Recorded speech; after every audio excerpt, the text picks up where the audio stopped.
All right. I want you both to tell me how you were taught piping in the first place. Perhaps we could start with you, Major Brown. Well, I started when I was 11 years old under a pupil of the late George McLennan. Taught by him for a year. Then I was on my own a wee while. Then I was taught by Jonathan Ewan, who was taught by Sandy Cameron. And after about a year with him, I went to Peter Ewan in Aberdeen, a pupil of Gillis, Alec Gillis, and John McDougall Gillis, and finished off by George Allen. And I had a good many lessons from him. And then when Allen came back from abroad, I was taught by him. And then in 1928, I went to John Mcdonald. How old were you then? Oh, I'd been about 20. About 20? About 20, And, yes. and had you learned a lot of Pibroch by then? Oh, yes, I'd, maybe 30 or so Pibroch. Yes. Taught, of course, George Allen was taught by John McDonald, and probably was the best pupil that ever John McDonald had. Yes, yes. And I had nothing to change when I went to John McDonald, but it was when I went to John McDonald I really got things properly explained and got taught in the proper old manner. Now, where was he living at this time? In Inverness. In Inverness. Festival Road in Inverness. And where were you living? I was at Balmoral. At Balmoral. And how often did you see him? As often as possible, but we went up for 6 weeks, up for a course of 6 weeks. Oh, I see, yes. The late King George V was very keen on Pibroch and Yes. piping of all descriptions, and he sent Nicol and I up there every year for 6 weeks. Yes, yes. To stay in Inverness, and we played all day and all night. Now, when you say you played all day, were you playing on the big pipe or on the practice chanter? Oh no, not in the practice chanter. I'll admit to playing in miniature pipes sometimes during the day, Yes. but mostly the big pipe, and singing. Singing. Was the main way of memorising. Yes. And he sang all the tunes to us. Many of the tunes, I never even saw the music of them. He taught you by singing them to you? By singing the tune, and with all the explanations, he could have a look at the music and he'd explain its deficiencies and Yes. the brutality of staff notation and that sort of thing. And he was taught by singing, by canntaireachd, and he taught us that way. Now, did he teach you the canntaireachd, or did you just pick it up? Oh, just picked it up. You just picked it up? We just imitate, we practically sing the same as he sang. Yes, yes. And then we'd sing to one another, and then, of course, hours of practice during the day. Yes. Then we used to go down there at 6 o'clock at night and play to 11. We used to have 5 hours of him every night. Uh-huh. And he would sing and play to us, and we would do our best, and many a time, and this is what helped us more than anything, I think, he used to take his pipes himself and play to us. Yes. And all the tunes we have, at some time he played to us. Yes, yes. Now, you would both be listening to him teaching, I suppose, at the same time, were you? Yes, yes. I had all that he taught Nicol, and Nicol had all he taught me. And our method was to say, take 20 or 30 tunes Yes. for the course, different tunes. Yes. And I would take 20 or 30, whatever we managed to master in the time. And it was nice to hear somebody else being taught, and you heard all their faults and little weak points, and of course you never had them yourself. Yes. Now, what was your history when you were a boy? Well, I first took an interest in pipes when I was 7 years of age. Where were you living then? I was living at a place called Durris, about 12 miles from Aberdeen. Yes. And my mother is West Coast, and that's the piping side of my... Your mother came from Noidert, That's didn't right, she? yes. And she was a Gaelic speaker? Yes, and Uh-huh. still is. Yes. And I first took an interest on a Sunday on a chanter. I knocked a tune out of it by night. Yes. And I was instructed by a pipe major McKellar. He was an instructor then in the Oakbank Industrial School in Aberdeen. Of course, I had nothing to do with the school. But That wasn't the McKellar who wrote the Barren Rocks, was it? I or don't. who had something to do with it. I don't know. I don't know if it's the same. He wouldn't I be don't as know. old as that. I don't know if it's the same McKellar. No. He was killed in 1914 war. Yes. 1418 war. Yes. I was with him, and I was with one or two nondescripts. Mm. But the one who did me the most service, of course, was John Mcdonald in 1927. I really started learning pipes then. Yes. You went at the same time as Pipe Major Brown. I think I was a year in front of it. Yes, one season. Yes. Yes. before I came. But you were both I was a guinea pig. you were both in the Gordons, weren't you? During the war, yes, but During the First War. yes, but it was the interest of King George V. You see, Yes. he sent me up then. Did you learn any piping to speak of in the Gordons? No, You were a was pipe teaching major it then. then. You were teaching. I was teaching then, but I never really learned anything until I went to John Mcdonald, No. and of course we were private pupils, Yes. and we got John Mcdonald to ourselves. Yes. And we had the opportunity.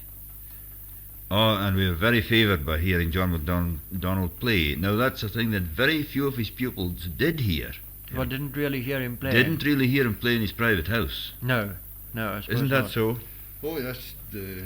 And what some of his principal pupils at the present Oh, day the- have never heard him And play. were you living in the house? No, we were living we were In lodgings. in In lodgings, you know. yes, but you were near enough to be able to have a ceilidh with him every night. Oh, we were Oh, there had every to- night. that- Oh yeah, yes, had to oh be. yes, Had had to to be, be. yes. Related to Oh that. yes, Yes. we were there through the day, in the afternoon and evening, Yes. the whole time. They Yes. practiced all forenoon. Yes, and was that was his work, was it? No, he was He George. travelled for youngers at Yes. that time. Travelled for Yeah, youngers. yes. And he was home every night at 5 o'clock, and we'd report at 6. Yes. And we never got away before 11. Yes. Yes. He's a very hard teacher. Yes. Oh, But- you got no praise at all. His method, of course. I remember when I went to him first, he gave me just a good dressing down for a start, which took all the conceit out of me that I never had really much, but it vanished in Sure he thin had air. many. Now, what kind of things did he say to you when he was giving you a dressing First down? of all, he asked what I was doing there. He says, "What are you doing here? I don't want you." He says, "You're no use to me." But it realized that he only accepted pupils with some experience. Yes. You Yes. see, they were no use to him unless he had a lot of experience Yes. before them. Yes. So it tried me out, and I never got a single word of praise the whole time I was there the first year. Not one single bit. But he did write a very nice letter asking me back the following year. Yes. So he asked you back. Yes. So I knew I was right. Yes. I knew I was right then. After Yes. that, Had you played? Had you been playing Pibroch before you went? I well, suppose? just working away myself, you know. Had and, you ever played in a competition? After Oh that? yes, but I mean to Have say. you won anything in a competition? Oh no. No. And strangely enough, the most amusing part of it was that when both the Pipe Major Brown and myself went to compete at a Boyne, in our heyday when we were playing Pibroch, and we'll never eclipse the same performances again. No. We only used to get an equal fourth, and we would play such tunes as Scarce of Fishing Yes. and The Unjust Incarceration, and we just had them fresh from John McDonald. Yes. Yes. But we only got an equal fourth because we were the local boys. Yes. That was all. Who were the judges at that Oh, time? well, I can't Oh, remember no who they names, were. no back drill. Oh, they weren't pipers, that's all. Oh, They just saw men coming with rows of medals on them, and that was Yes. that was that. And was your experience of Johnny McDonald in your first year the same? I mean, did you just get a Oh, dressing that was- down too? Absolutely petrified at the man. But he was very nice, very entertaining. He used to tell us all the traditions and all that sort of thing. Lovely and I used to enjoy him intensely. Until he said, "All right, this is wasting time. Get out your pipes." And the morale just absolutely dropped right down. Now, did he make you, as well as teaching you the tunes, did he make you practice fingering? Well, he wouldn't attach us unless we were finger perfect. You had to be finger We- perfect before finger you went perfect there. before he'd even look at you. Yes. And if you thought you hadn't got it in your heart, he'd no time for you. No. But now, what do you mean by finger perfect? Do you mean being able to do anything you want to do with your fingers, or being able Well, to play certain grace notes mechanically? Every note and movement in pibroch has to be get a lot of practice, of course, but and it needs practice until the note becomes automatic. You never even think you're making the note. No. The tune runs in your head and your fingers play automatically. If you've got to think your finger or you try to bluff and show how strong your fingers are, and how heavy and pure you can make your note, the tune always deteriorates. Yes. You cannot play the tune and think of those things too. No, what were you going to say? There's one point in John Mcdonald's teaching. He always impressed as far as I think you too, he impressed the importance of disregarding staff notation. Yes. That was one thing he did impress. Now, did he say why disregard the staff? Well, notation? he maintained that the old pipers taught it by word of mouth, and he maintained that was the only method of teaching people. Yes. And he says that staff notation was most misleading. Yes. It's never been perfected in pibroch music. No. And he always made us do all the practice on the pipes. Even supposing we went wrong in the tune, he would say, "Right, have a go at it." Yes. But he used the book. He would explain things to you with the book in front of you, for example. Oh did yes, he? we sang it off the book, but yes, we sang it along with him. That was just merely to keep on the. It was just a so reference. that you could see the tune in front of So you. you could see the tune. Yes, and, as well as have it in your head. Yes, and he put his way of it, because staff notation, it can be sort of played off in so many ways according to each one's fancy. Just the same as you listen to someone sing Loch Lomond, an ordinary person sing it, and then you get some really good, talented singers, two entirely different tunes, isn't it? Yes, quite. Well, it's exactly the same thing with pibroch. That's it's all the there is time, to it. really, isn't it? And the time, accentuation. rhythm, accentuation, Yes. and the Pointing. pulse. Yes. Scansion of the thing, actually. Now, what would you say was the main characteristic of his teaching? Well, that's rather the severity of it. Yes, well, actually, is that? Well, I meant that, musically, not morally. that is the point. You really went there, and you just saw you had to do it, and that was all it was. That was all it was in it. Yeah. You had to do it. But he had such a terrific experience behind him, you see. He had the Camerons and McPhersons and the McDonalds of Moral, you see. Yes. He had all the complete generation of the old pipers behind him. But now he wanted you to, when he was playing a tune, what did he particularly stress about pibroch in general? Oh, the rhythm. Rhythm. Yes. Yes. Always his theme was get a song into it, put a song into it. And you can put various songs according to your staff notation, of course. They vary a bit, but there's certain lights and shades that he simply had to have. And that's when we wouldn't be just perfect on it, when he would put us through like a conductor, you know. Yes.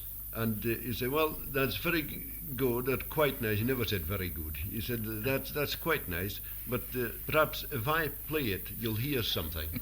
And when he would play it, well, I just felt like jumping down a big hole. Because he definitely had something. He was a very, very talented musician himself. Yes. And he'd heard so much and studied so much under everybody that he possibly could get. Yes. And all the different schools, and it was so much part of the man. You really need to speak to him and meet him before you'd understand actually what he was like. Yes. Now, could you? I was wondering just now if you could illustrate this. Supposing somebody sang a tune wrong, how he would put it right. Supposing somebody came along and sang. He and the road and he and to.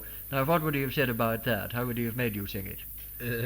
Well, I know If he was to teach it, we'll quite undoubtedly to tell you shut up, and I'll show you. But if you were a stranger was to sing that to him, he'd say, "Oh yes, that's quite nice." Yes, but he wouldn't let's see worry about it. now. How would he have sung it to you when he was teaching you?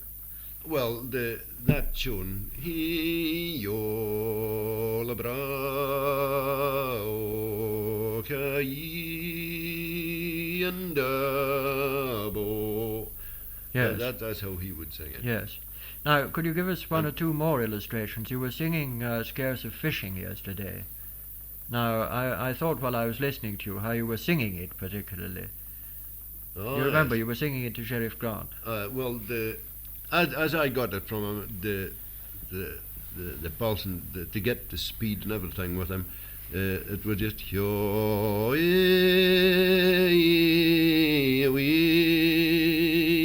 and oh ye and oh brobo yo ye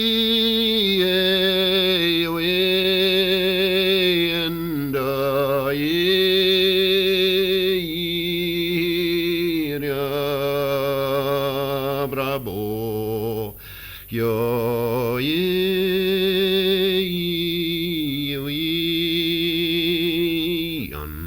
bravo yo bravo. That is the first line of it. Now I noticed on the last note but one, brobo, you held it just a little bit longer. Was that deliberate? Yes, for effect. Just yes. for the cadence at the end? Yes. To show that you're coming to the end of the line? End of the line, yes. He made you always mark the end of the line, I imagine. Yes, that's the lights and slight shades cadence. I spoke of before. Yes. Yes, and the phrasing. Yes. Always made the phrasing stick out. Yes. Now, I would like to get you to sing a bit. Could you sing the first line of the big spree, for example, that's got some of this brobo Well, in it? the way that John McDonald gave it to me, that was one of the first tunes that I learned. Was it really? Yes. Uh-huh. And he gave it to me this way. Chianta padrohan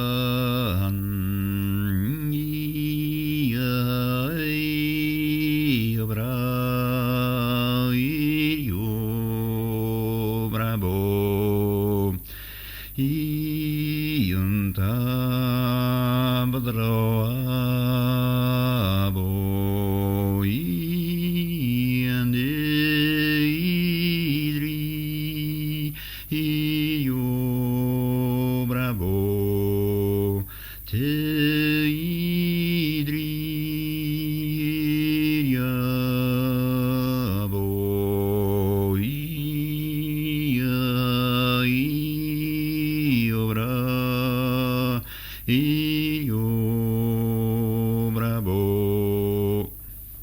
Right. Now, let's have another one from you, Pipe Major Brown. What about the Bells of Perth? Could you do that? Oh, that's one tune that I don't like. You don't like that? All right, as far well, as I'm skip it. concerned, that's not a pibroch. Skip Well, it. it is a pibroch, but it's a horrid thing. Skip it. That's the tune for the man who knows nothing about pibroch, but he just plays on and on and on. He's got fine, hard, difficult notes to make, and he tries to win something with it. And you don't think it's a good tune? Yes, it's a good enough tune, but I've heard so much of it. Oh, yes. You're a bit tired I've heard of it. it murdered so much that, well, the thought of it is just enough for me.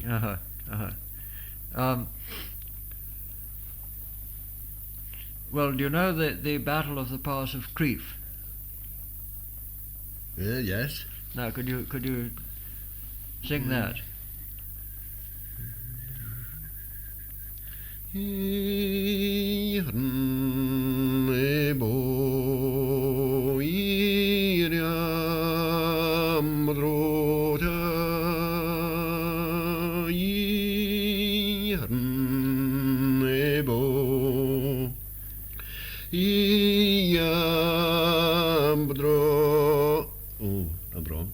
It's all right. That's what I wanted. I wanted to get that grace note. And you're kind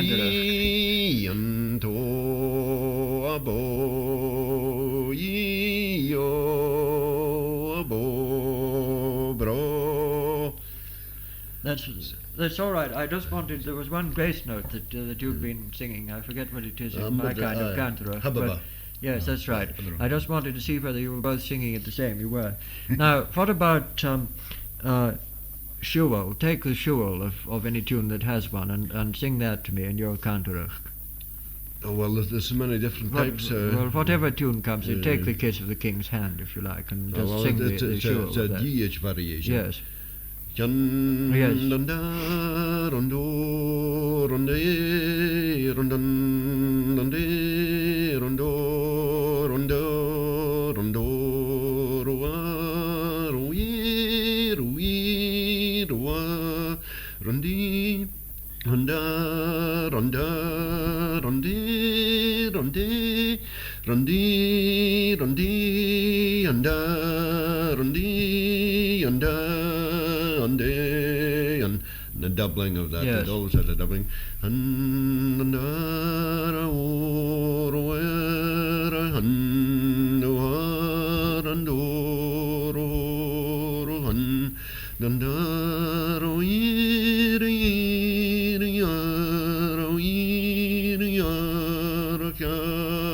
So on and so forth. Yes.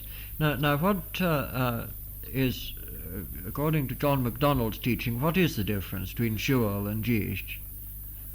Well, a G variation is always affixed to grace notes. You see G and E. Yes. But a shuel, there can be many different types of Yes. shuels.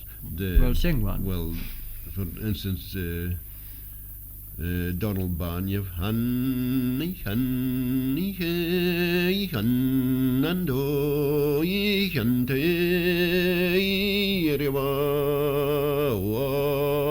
then you can have Lady Margaret McDonald. Honey, hanta,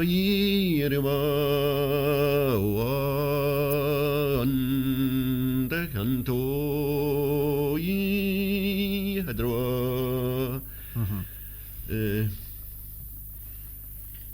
Now let's come on to later part of a tune. Now let's have it from you, Nicol. What about the Turlua? Let us take a perfectly straightforward one and just sing a bit of it the way that you were taught to sing it. Well, Kiss the King's Hand. Yes.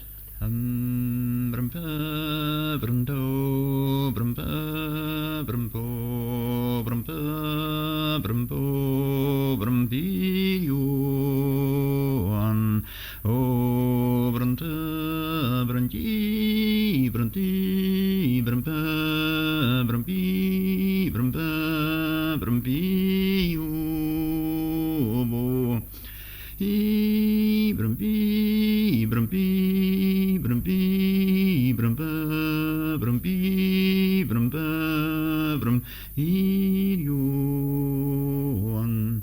Now, when you're saying pa, what does the p sound mean? Pa. You're saying he brum pa brum pa brum pa. Well, that is just the movement of the grace note. the grace. Yeah. Yes, it's actually what you can make up a counter. Well, Suit yourself. every piper does. Every piper does. In fact, but yours is more or less what Johnny McDonald. Oh yes, that's exactly. that's what he gave us. Now, how do you say the Crun Lua in it?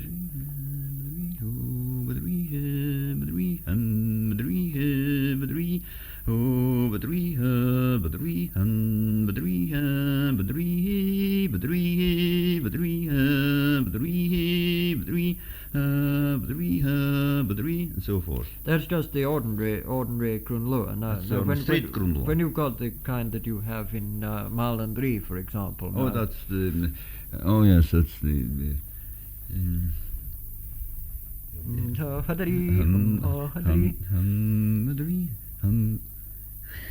Can you remember it in his cantor?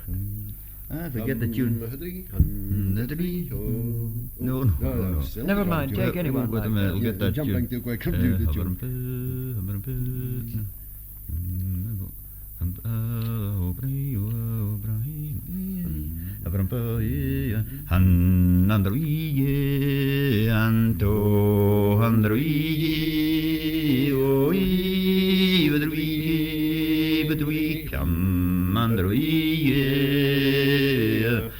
and so forth. Yes, yes, That's the type of thing. yes. Well, those are the main parts of the tune that we've been through. We could go into that in greater detail Yes. another time. And the last one is the Kroenle Mach, of Oh, course, yes. which you very, very seldom hear nicely played now, because they all break it into, Yes. into two and make it into words. Hebra, roi, Ah, hebra, an roi, unbalanced hebra, roi, instead of the Mach is Now, throughout. how should it be? Herai, herai, hombri, herai, hombri, brai, rai, herai, herai. Yes. What you hear is gebrai, heradi, hebra, herai, Yes. hebra, instead of gebrai, herai, herai, herai. John McDonald said in a Kroenle Mach, you should be able very nearly to beat your foot to it in a Kroenle Mach. Yes. Yes. It should be Yes. practically very Yes. even. Yes. Mm, Well, I noticed you always, both of you always. Well, I haven't heard you play The one yet, beat but I on the noticed last you do. note. Yes. Yes. Beat on the last note. Yes, it's, Yes. the desperate battle is Haverai, Haverai, Haverai, Haverai, Haverai, Haverai, Haverai, Haverai, Haverai, Haverai, Haverai. You play it in very strict time, really, is what Yes. it comes to. Yes. Yes. Your last note of your Kroenle Mach is equal to the first note of an ordinary Kroenle. Yes. And it balances itself out. Yes. Now, what about cadences? What about the E cadence? Oh no, they're elastic. They differ in different parts of the same tune. Do Yes, they? and they should be always treated as a full melody note. Yes.